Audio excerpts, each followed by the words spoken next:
आइए देखते हैं आज की 50 बड़ी खबरें सिर्फ 10 मिनट में। चलिए देखते हैं भारत के सभी राज्यों की खास और बड़ी खबरें। बिहार में शिक्षा व्यवस्था को बेहतर बनाने के लिए सरकार नए स्कूल और कॉलेज खोलने की योजना बना रही है। साथ ही डिजिटल शिक्षा पर भी जोर दिया जा रहा है, जिससे बच्चों को मोबाइल और कंप्यूटर के जरिए पढ़ाई का मौका मिल सके और वे नई तकनीक सीख सकें।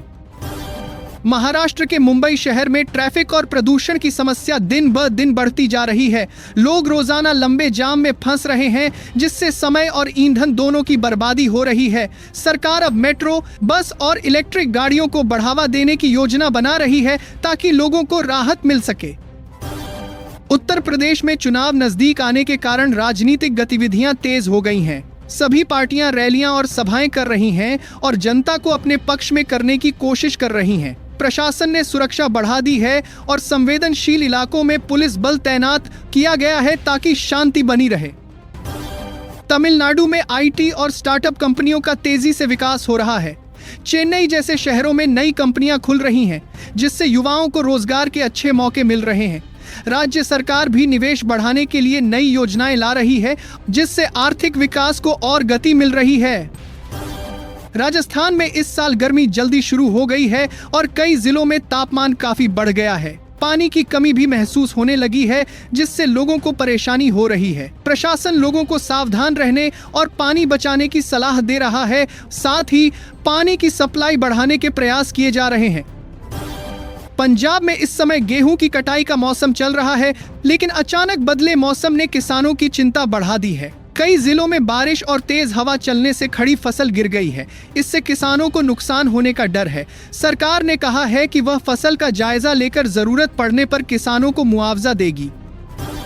कर्नाटक के बेंगलुरु शहर में आईटी और स्टार्टअप सेक्टर तेजी से बढ़ रहा है। इससे युवाओं के लिए नौकरी के नए अवसर पैदा हो रहे हैं, लेकिन इसके साथ ही शहर में ट्रैफिक और भीड़ भी बढ़ रही है। सरकार इस समस्या को कम करने के लिए नई सड़कों और ट्रांसपोर्ट योजनाओं पर काम कर रही है।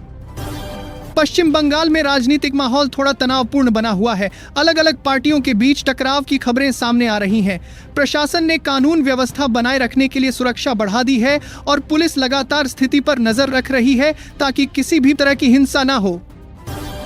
केरल में स्वास्थ्य सेवाओं को और बेहतर बनाने के लिए सरकार नए अस्पताल और मेडिकल सुविधाएं बढ़ा रही है। इससे लोगों को अपने ही राज्य में बेहतर इलाज मिल सकेगा। सरकार का लक्ष्य है कि हर व्यक्ति को समय पर और सही इलाज मिल सके और स्वास्थ्य सेवाएं मजबूत हों। गुजरात में नए उद्योग और फैक्ट्रियां तेजी से लग रही हैं, जिससे राज्य में रोजगार के अवसर बढ़ रहे हैं। सरकार सड़क, बिजली और परिवहन जैसी सुविधाओं को भी बेहतर बना रही है ताकि निवेश बढ़े और आर्थिक विकास तेजी से हो सके। इससे लोगों की आय और जीवन स्तर में सुधार होने की उम्मीद है। दिल्ली में बढ़ते प्रदूषण को देखते हुए सरकार ने नए सख्त कदम उठाने की तैयारी शुरू कर दी है। सर्दियों के समय हवा की गुणवत्ता बहुत खराब हो जाती है, जिससे लोगों को सांस लेने में दिक्कत होती है। अब सरकार गाड़ियों पर नियम सख्त करने और निर्माण कार्यों पर नियंत्रण लगाने की योजना बना रही है। हरियाणा में किसानों को पराली जलाने से रोकने के लिए सरकार नई मशीनें और सब्सिडी दे रही है। इससे खेत साफ करने में मदद मिलेगी और प्रदूषण भी कम होगा। प्रशासन गांव-गांव जाकर किसानों को जागरूक कर रहा है ताकि वे पुराने तरीकों को छोड़कर नए उपाय अपनाएं और प्रदूषण भी कम होगा। मध्य प्रदेश में पर्यटन को बढ़ावा देने के लिए ऐतिहासिक स्थलों और नेशनल पार्कों में सुविधाएं बेहतर की जा रही हैं।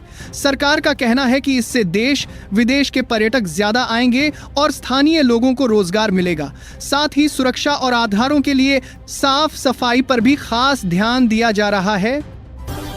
असम में हर साल की तरह इस बार भी बाढ़ का खतरा बढ़ने लगा है। ब्रह्मपुत्र नदी का जल स्तर धीरे धीरे बढ़ रहा है, जिससे आसपास के गांवों में चिंता बढ़ गई है। प्रशासन ने राहत और बचाव की तैयारी शुरू कर दी है और लोगों को सुरक्षित स्थानों पर जाने की सलाह दी जा रही है। ओडिशा के तटीय इलाकों में चक्रवात की आशंका को देखते हुए सरकार अलर्ट पर है। मौसम विभाग ने चेतावनी जारी की है और प्रशासन ने लोगों को सुरक्षित स्थानों पर पहुंचाने की तैयारी शुरू कर दी है।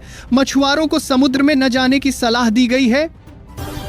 झारखंड में खनन क्षेत्र को लेकर सरकार नई नीतियां लागू कर रही है ताकि अवैध खनन पर रोक लगाई जा सके। इससे राज्य को होने वाले नुकसान को कम किया जा सकेगा। साथ ही मजदूरों की सुरक्षा और काम की स्थिति को भी बेहतर बनाने पर जोर दिया जा रहा है। तेलंगाना में आईटी सेक्टर तेजी से बढ़ रहा है। खासकर हैदराबाद में बड़ी कंपनियां निवेश कर रही हैं। इससे युवाओं के लिए रोजगार के नए अवसर बन रहे हैं। सरकार भी टेक्नोलॉजी पार्क और इंफ्रास्ट्रक्चर को मजबूत करने के लिए लगातार काम कर रही है। हिमाचल प्रदेश में पर्यटन सीजन शुरू होते ही पहाड़ी इलाकों में पर्यटकों की भीड़ बढ़ गई है। इससे होटल और स्थानीय व्यापार को फायदा हो रहा है, लेकिन ट्रैफिक और सफाई की समस्या भी सामने आ रही है। प्रशासन ने व्यवस्था सुधारने के लिए कदम उठाए हैं।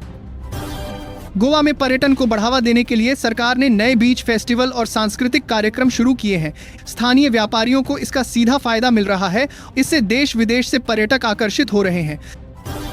उत्तराखंड में 4 धाम यात्रा की तैयारियां तेजी से चल रही हैं। सरकार सड़कों, स्वास्थ्य सेवाओं और सुरक्षा व्यवस्था को बेहतर बनाने पर काम कर रही है। श्रद्धालुओं की सुविधा के लिए नए इंतजाम किए जा रहे हैं ताकि यात्रा सुरक्षित और आरामदायक हो सके। छत्तीसगढ़ में नक्सल प्रभावित इलाकों में सुरक्षा बलों ने एक बड़ा अभियान शुरू किया है। हाल के दिनों में कई जगहों पर तलाशी अभियान चलाए गए हैं, जिससे इलाके में सुरक्षा बढ़ी है। पुलिस का कहना है कि इससे आम लोगों का भरोसा बढ़ेगा और धीरे धीरे शांति बहाल करने में मदद मिलेगी। गुजरात में सोलर एनर्जी को बढ़ावा देने के लिए सरकार ने नई योजना शुरू की है। इसके तहत लोगों को अपने घरों की छत पर सोलर पैनल लगाने के लिए सब्सिडी दी जा रही है। इससे बिजली का खर्च कम होगा और साफ ऊर्जा को बढ़ावा मिलेगा, जिससे पर्यावरण को भी फायदा होगा। बिहार में बाढ़ से बचाव के लिए सरकार ने पहले से तैयारी शुरू कर दी है। नदियों के किनारे मजबूत किए जा रहे हैं और राहत सामग्री का भंडारण किया जा रहा है। प्रशासन का कहना है कि इस बार बाढ़ के समय लोगों को जल्दी मदद पहुंचाने की पूरी कोशिश की जाएगी। कर्नाटक में बिजली की मांग बढ़ने के कारण कुछ इलाकों में कटौती की समस्या सामने आ रही है। सरकार ने इस समस्या को दूर करने के लिए नए बिजली प्रोजेक्ट शुरू करने की बात कही है। साथ ही लोगों से बिजली बचाने की अपील भी की जा रही है ताकि सभी को कर्नाटक में बिजली की मांग बढ़ने के कारण पर्याप्त आपूर्ति मिल सके। पश्चिम बंगाल में शिक्षा क्षेत्र में सुधार के लिए सरकार ने नई भर्ती प्रक्रिया शुरू की है। लंबे समय से खाली पड़े शिक्षक पदों को भरने की तैयारी की जा रही है। इससे स्कूलों में पढ़ाई का स्तर बेहतर होगा और छात्रों को समय पर पढ़ाई मिल सकेगी।